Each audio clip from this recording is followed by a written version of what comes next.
ये कहानी है एक लूजर रेसर आर्यन और एक प्राचीन डिमन किंग की।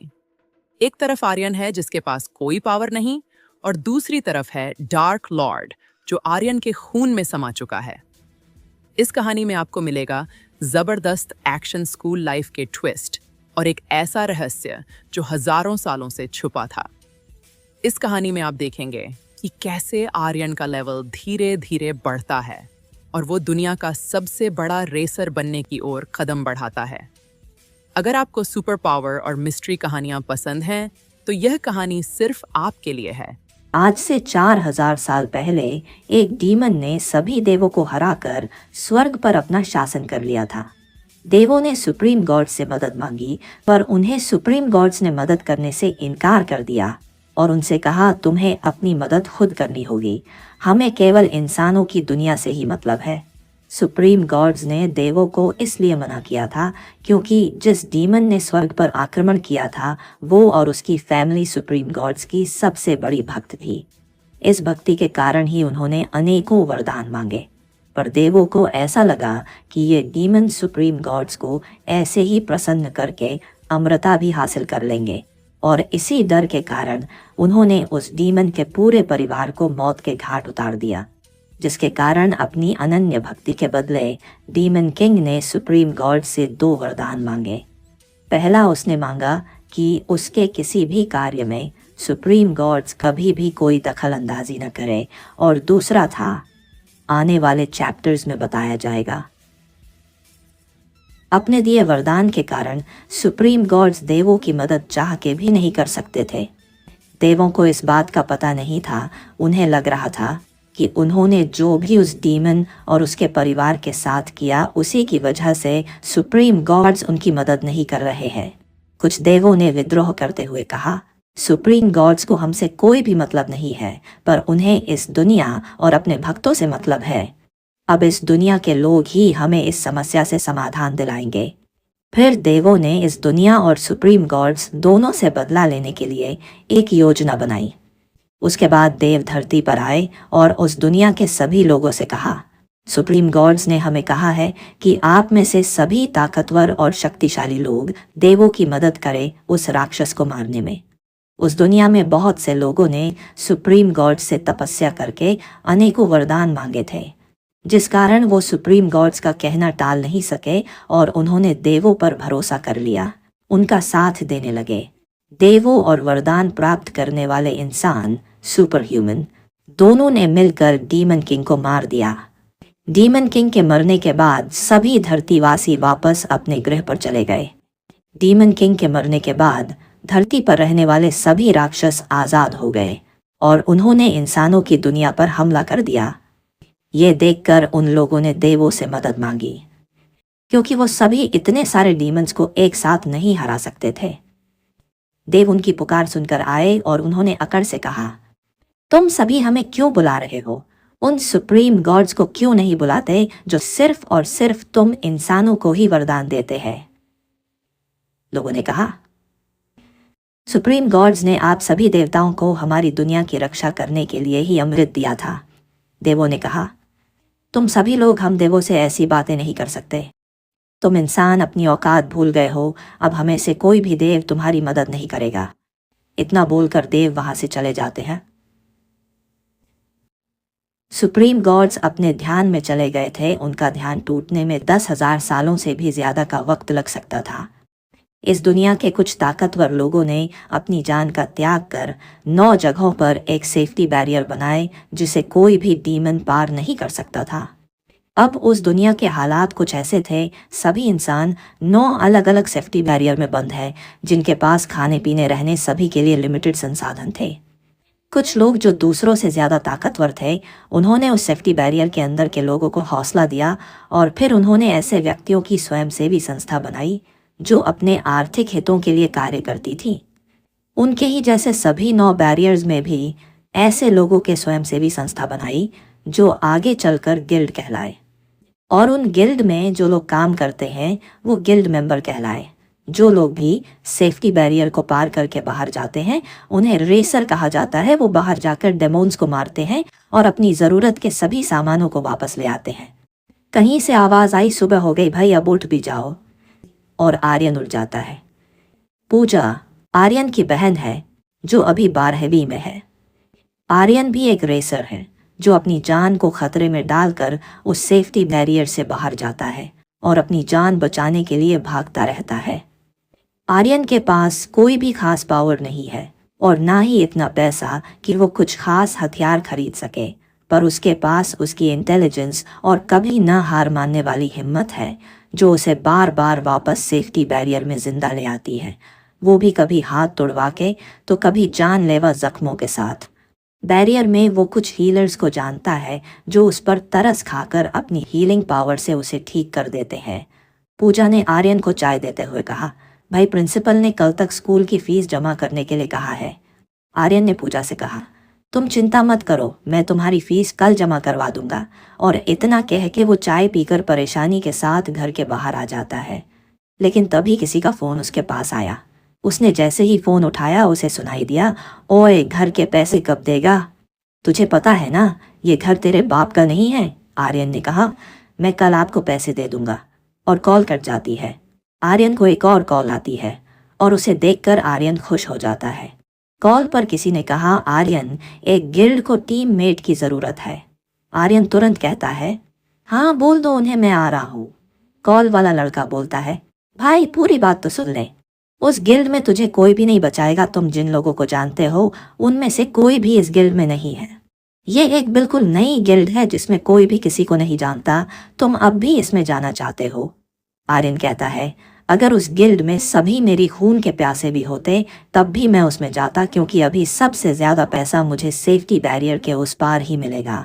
रेसर ऑर्गेनाइजेशन के अनुसार कम से कम 10 लोग मिलकर ही सेफ्टी बैरियर से बाहर जाएंगे, इसलिए मैं किसी के साथ भी जा सकता हूँ, बस मुझे सेफ्टी बैरियर को पार करना है।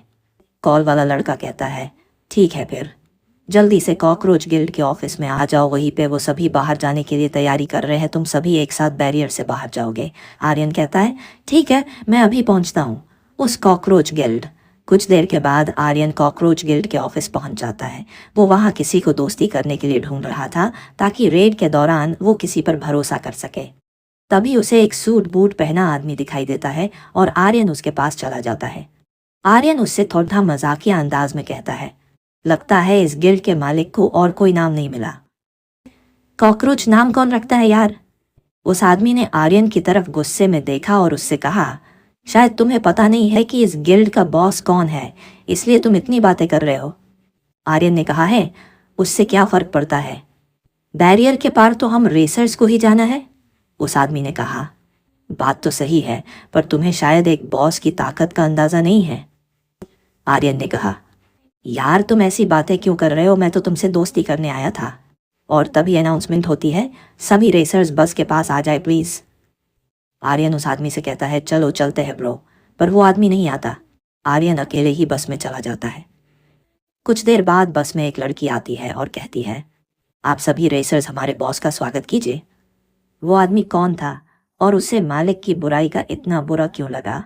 क्या आर्यन जिंदा वापस आ पाएगा?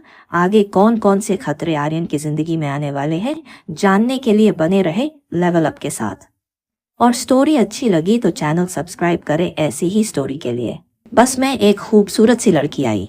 उसने आते ही सभी लोगों से कहा, आप सभी रेसर्स का हमारी गिल्ड रेड में स्वागत है। अब मेरा आप सभी से अनुरोध है कि जोरदार तालियों से स्वागत कीजिए हमारी गिल्ड के बॉस का। उसके ऐसा कहते ही सभी लोग जोरों से तालियां बजाने लगे। जैसे ही कॉकरोच गिल्ड का बॉस उस बस में आया, उसे देख आर्यन के होश उड़ गए। उसने तुरंत परेशान होते हुए अपने आप से कहा, ओह नो, ये मैंने क्या कर दिया? इतनी देर से बॉस के मुंह पर उसी की खिल्ली उड़ा रहा था, अब ये मुझे छोड़ेगा नहीं। बॉस ने आते ही सभी लोगों से कहा, मैं हूँ आप सभी की गिल्ड का बॉस कॉकरोच, और मुझे बिल्कुल भी पसंद नहीं है कि कोई भी मेरे लास्ट नेम का मजाक उड़ाए, वह भी मेरे सामने। पीछे छुप रहे आर्यन को घूर कर देखते हुए बोला। उनके यह कहते ही वहां मौजूद हर इंसान आर्यन को देखे जा रहा था और आर्यन ये सोच रहा था कि उसकी किस्मत कितनी खराब है, जिससे जो नहीं बोलना चाहिए उसी से वह सब कुछ बोल दिया। गिल्ड का बॉस छुप रहे। आर्यन से कहता है, छुपने की कोई जरूरत नहीं है फटीचर, तुम जैसे लोगों की ओर मैं देखना भी नहीं चाहता और तू मुझसे बात करने की हिम्मत कर रहा था। अब देख तुझे बताता हूँ, एक बॉस की ताकत, इस इंसान की शक्ल तुम सभी याद कर लो। भूलकर भी इसकी मदद मत करना, वरना तुम्हारे साथ क्या होगा ये मैं भी नहीं जानता। वह जैसे ही ये कहते हैं, सभी लोग आर्यन को ऐसे देखने लगे मानो जैसे वह इस बस में उन सभी का कोई दुश्मन हो। बस को बैरियर के बाहर ले जाने की तैयारी करो। इतना कहकर बॉस बस से उतर जाते हैं। बस में सभी लोग आर्यन को देखकर उसकी बातें करने लगे। किसी ने आर्यन से पूछा, तू तो गया बेटा, तेरा रैंक है क्या जुदे तू गिल्ड के बॉस से बातें करने चला गया? आर्यन बताने ही वाला था कि किसी और ने कहा, मुझे इसकी हिम्मत देखकर लग रहा है ये जरूर एक डी रैंक रेसर होगा, तभी तो इस लो लेवल की गिल्ड में आकर गिल्ड के बॉस से ही ऐसी बातें कर रहा है। आर्यन ने कहा, नहीं, मैं तो एक एच रैंक रेसर हूँ। यह सुनते ही सभी लोग सरप्राइज हो गए कि उनके साथ एक एच रैंक रेसर जा रहा है। उन्होंने अपने लीडर से पूछा, ये एच रैंक का रेसर हमारे साथ क्या कर रहा है? ये तो हमारे किसी काम का नहीं।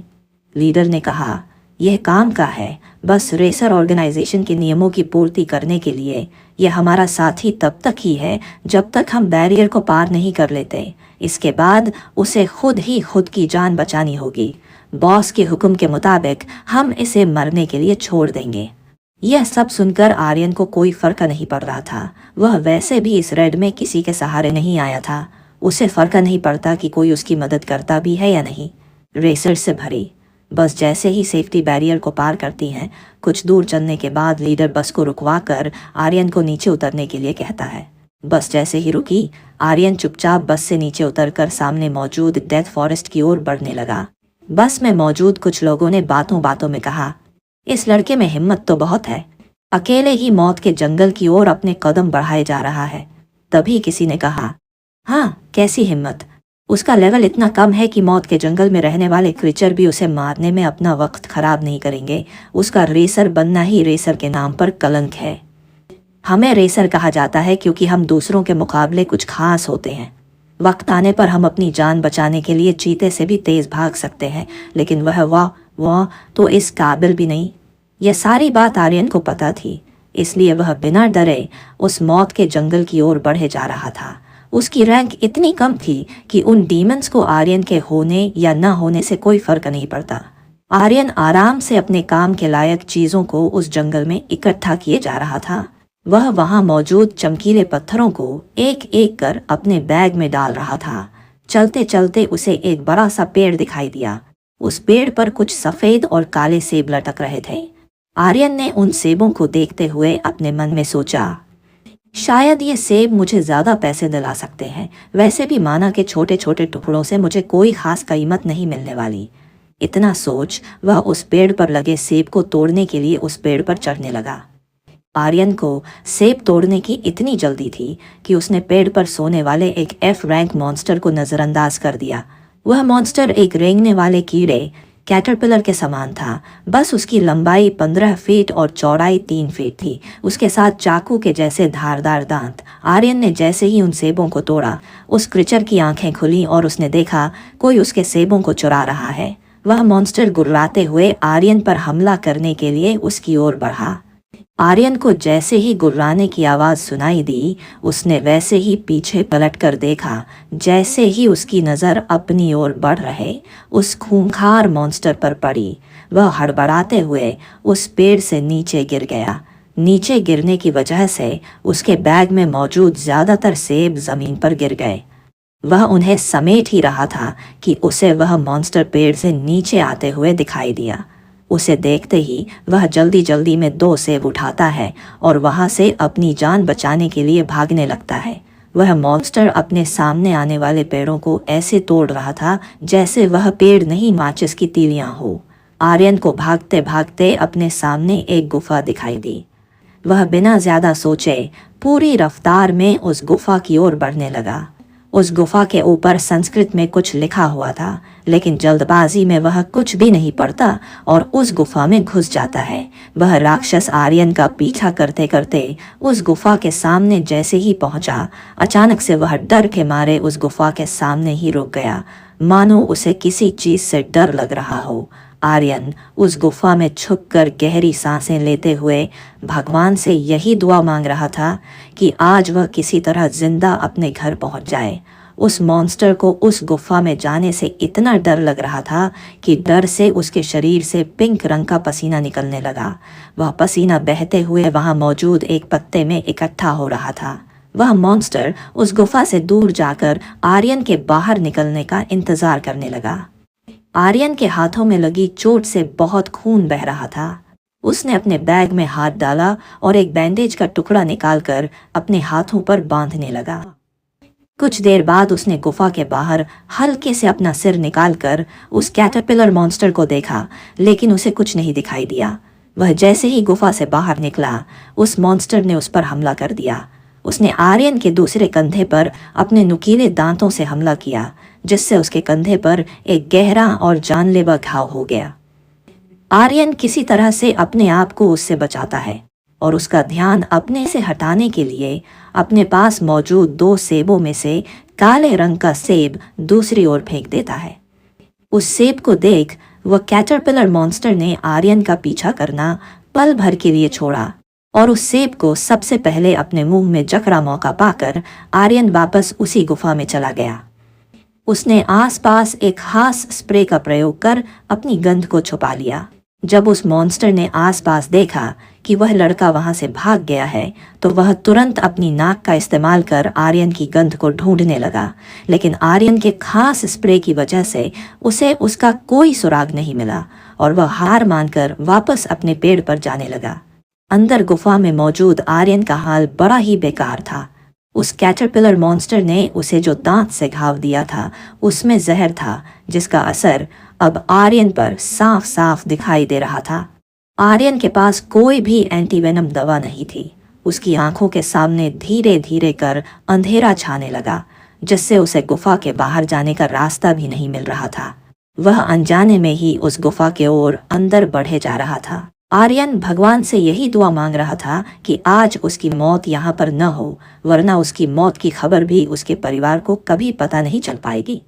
चलते चलते आर्यन के पैरों से एक पत्थर टकराया और वह गिरकर गुफा के और अंदर चला गया। जैसे ही वह गिरा, उसके खून की कुछ बूंदें उसके सामने बैठे एक आदमी पर पड़ी। उन बूंदों के पड़ते ही उस आदमी की आंखें खुली और उसने अपनी भारी आवाज में कहा, कौन हो तुम? To be continued. आगे क्या हुआ उसके लिए बने रहे लेवल अप के साथ, और स्टोरी अच्छी लगी तो हमें फॉलो करें। आर्यन के पैरों से एक पत्थर टकराया और वह गिरकर गुफा के और अंदर चला गया। जैसे ही वह गिरा, उसके खून की कुछ बूंदें सामने तपस्या कर रहे एक आदमी पर पड़ी। उन बूंदों के पड़ते ही उस आदमी की आंखें खुली और उसने अपनी भारी आवाज में उससे कहा, कौन हो तुम? उस आवाज को सुनते ही आर्यन ने थोड़ा घबराते हुए उससे कहा, मैं आर्यन हूँ, एक रेसर। मुझे आपकी मदद चाहिए।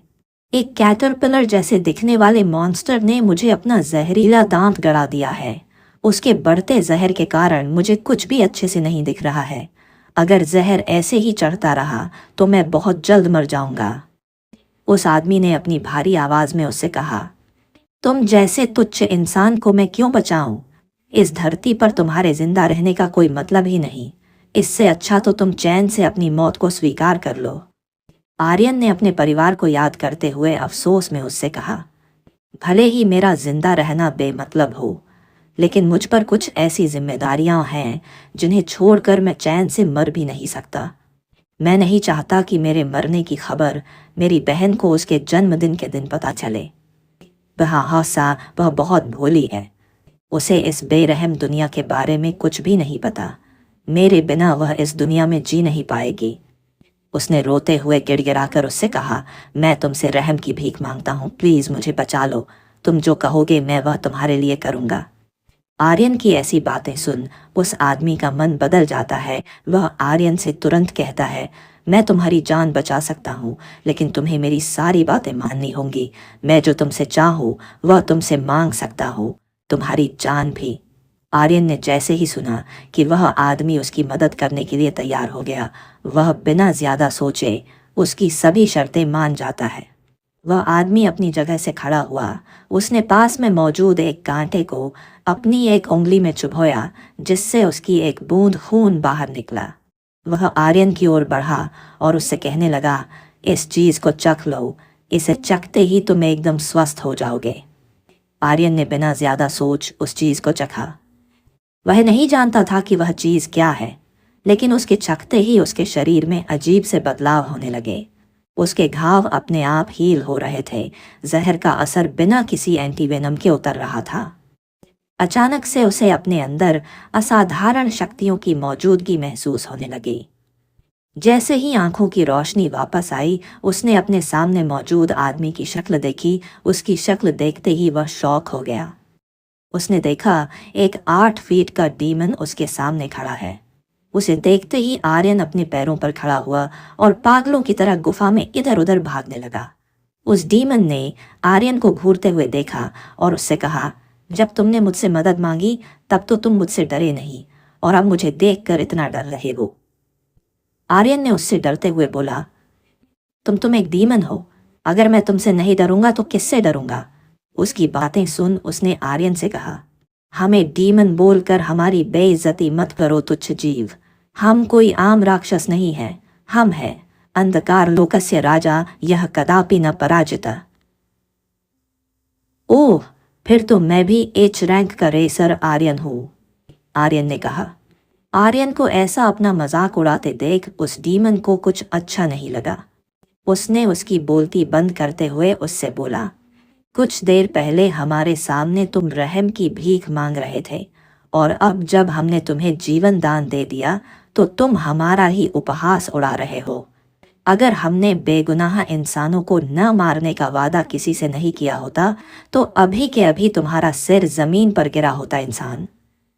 उसकी बातें सुन आर्यन ने तुरंत उससे माफी मांगी और गुफा से बाहर जाने का रास्ता पूछा। उसके पूछते ही उस डीमन ने उससे कहा, यह एक मायावी गुफा है, यहाँ अंदर तो कोई भी आ सकता है, लेकिन बाहर तब तक नहीं जा सकता जब तक हम न चाहें। यह सुनते ही आर्यन ने अपने मन में कहा, शायद यही वजह थी कि वह मॉन्स्टर अंदर नहीं आया। उसने परेशान होते हुए उससे कहा, लेकिन मुझे अपने घर जाना है, मेरी बहन मेरा इंतजार कर रही होगी। वह डीमन अपनी जगह पर वापस गया और बैठकर अपनी आंखें बंद करते हुए उससे कहा, अगर तुम्हें यहाँ से जाना है तो तुम्हें मेरी सभी बातों को मानना होगा। आर्यन जैसे ही यह सुनता है वह वैसे ही उससे कहता है, ठीक है, बताओ तुम मुझसे क्या चाहते हो। फिलहाल के लिए हम अभी बस तुमसे 2 चीजें चाहते हैं। पहला, हमसे सम्मान से बात करो। बेशक हमने वादा किया कि हम बेगुनाहों की जान नहीं लेंगे, लेकिन हमारा सम्मान हमें इन सब वादों से कहीं ज्यादा है। आर्यन को गुस्से में घूरते हुए देखकर बोला। उसकी उन बातों को सुन आर्यन का गला सूखने लगा। उसने डरते हुए उससे पूछा, ओ और दूसरी चीज है, हम अब से तुम्हारे साथ रहेंगे। वह जैसे ही यह कहता है आर्यन के होश उड़ जाते हैं। उसने तुरंत उससे बोला, नहीं हो ही नहीं सकता, मैं तुम्हें। वह जैसे ही यह कहता है उसे वह डीमन गुस्से में उसे घूरते हुए दिखाई दिया। उसे ऐसा अपने आप को घूरते हुए देख आर्यन ने तुरंत अपनी गलती सुधारते हुए उससे कहा, मैं आपको अपने साथ नहीं ले जा सकता। वह डीमन रिलैक्स होते हुए अपनी जगह पर बैठा और आर्यन से कहने लगा, फिर ठीक है, कैद रहो इसी गुफा में। हम तो अमर हैं, इसीलिए भूख प्यास से हमें कोई फर्क नहीं पड़ता, लेकिन तुम जरूर भूख से मारे जाने वाले हो। तिरछी स्माइल करते हुए उससे बोला। यह सुनते ही आर्यन ने तुरंत उससे कहा, नहीं महाराज, मुझे माफ कर दीजिए, मेरा मतलब वह नहीं था। दरअसल मैं जहाँ रहता हूँ वहाँ कोई भी डीमन नहीं आ सकता। अगर आप उस बैरियर के आसपास भी गए भी तो बैरियर के पास मौजूद गार्ड्स आप पर हमला कर देंगे। उस डीमन ने खड़े होते हुए उससे कहा, उसकी चिंता तुम मत करो, कुछ भी नहीं होगा, बस हमें अपने साथ ले चलो। आर्यन उस डीमन की बातें मान लेता है और उसे अपने साथ ले जाने के लिए तैयार हो जाता है।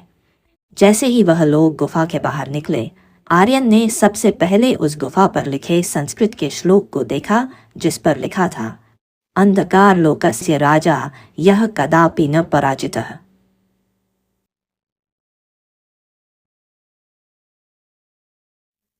पर उसे उस चीज का मतलब समझ नहीं आया। उसने उसकी एक फोटो खींची और उस डीमन के साथ सेफ्टी बैरियर की ओर बढ़ने लगा। तभी उसे एक पत्ते पर पिंक लिक्विड दिखाई दिया। पिंक लिक्विड को देखते ही आर्यन ने हैरानी के साथ कहा, मैंने कभी भी ऐसा लिक्विड नहीं देखा। उस गुलाबी पदार्थ को देखते हुए उस डेमन ने कहा, यह एक खास जीव का पसीना है जो बहुत ही मुश्किल से मिलता है। तुम चाहो तो इसे अपने साथ रख सकते हो। इसकी मदद से तुम अपने घावों को पल भर में ठीक कर सकते हो। उसकी बातें मान आर्यन उस लिक्विड को एक बोतल में समेटने लगा। जैसे ही वह मौत का जंगल को पार करने के लिए उस कैटरपिलर मॉन्स्टर के इलाके से गुजरे तो आर्यन को दिखाई दिया वह मॉन्स्टर उस डीमन को देख डर से छुप रहा था। इस चीज को देख आर्यन भी थोड़ा सोच में पड़ गया। उसने उस डीमन को हैरानी से देखते हुए बोला, आखिर आप हैं कौन? हमने तुम्हें बताया ना, हम हैं अंधेरी दुनिया के राजा। हाँ हाँ, लेकिन आपका कुछ नाम तो होगा। यह सुनते ही उस डीमन ने हल्का सा सिर घुमाते हुए आर्यन से कहा, हमारा नाम अगर किसी ने लिया तो तुम सोच भी नहीं सकते कि यहाँ कितनी तबाही होगी। यही कारण है कि इतिहास के पन्नों तक में हमारा नाम नहीं है। उसकी बातें सुन आर्यन को फिर से डर लगने लगा। उसने अपने डर को डाइवर्ट करने के लिए उससे कहा, लेकिन अब आप मेरे साथ रहने वाले हैं, इसलिए मुझे आपका कोई न कोई नाम तो रखना ही होगा। मैं आपका असली नाम नहीं ले सकता तो क्या हुआ, हम एक ऐसा नाम सोचते हैं जिसे लेकर मैं आपको बुला सकूं। उस डीमन ने अपनी ठुड्डी पर हाथ रखते हुए कहा, हमारा कोई नाम अच्छा है, लेकिन नाम ऐसा होना चाहिए कि लोग उसे लेते ही हमारी महिमा को जान जाएं। आर्यन ने चलते चलते अपने दिमाग में कहा, यह बार बार अपने आप को काली दुनिया का राजा कह रहा है, तो क्यों ना इसका नाम उसी से इंस्पायर होकर रखा जाए। सोच लिया मैंने, आज से आपका नया नाम होगा डार्क लॉर्ड। इसका हिंदी में मतलब है काली दुनिया का राजा। सुनने में तो अच्छा लग रहा है, हमें पसंद आया। आज से तुम हमें डार्क लॉर्ड कह सकते हो इंसान। डीमन किंग ने आर्यन से कहा, मेरा नाम इंसान नहीं है, मैं आर्यन हूँ। उसकी बातें सुन डार्क लॉर्ड ने कहा, ठीक है आर्यन, अब हमें यह बताओ कि हमें कहाँ जाना है। जंगल से बाहर निकलने के बाद पूछा। आर्यन ने उत्तर दिशा की ओर इशारा करते हुए उससे कहा, हमें और बस 15 किलोमीटर चलना है। उसके ऐसा कहते ही डार्क लॉर्ड ने जमीन पर पड़ी एक लकड़ी उठाई। उसे ऐसा लकड़ी उठाते हुए आर्यन हैरानी से देखे जा रहा था। आर्यन ने हैरत भरे अंदाज में उसे कहा, आखिर आप इस लकड़ी के साथ क्या करने वाले हैं? वह जैसे ही ये कहता है, डार्क लॉर्ड उसे गुस्से में देखते हुए कहने लगा, तुम नहीं, आप बोलो तुच्छ इंसान। यह सुनते ही आर्यन उससे माफी मांगते हुए उससे पूछता है कि वह उस लकड़ी के साथ क्या करने वाला है, लेकिन डार्क लॉर्ड उसे चुप करते हुए कहता है, अब बस देखते जाओ हमारी माया का कमाल। जैसे ही डार्क लॉर्ड ने उस लकड़ी पर अपना मैजिक किया, वैसे ही आर्यन की आंखें फटी की फटी रह गईं। To be continues. आगे क्या हुआ उसके लिए बने रहें लेवल अप के साथ, और स्टोरी अच्छी लगी तो चैनल सब्सक्राइब करें ऐसी ही ऑडियो स्टोरी के लिए।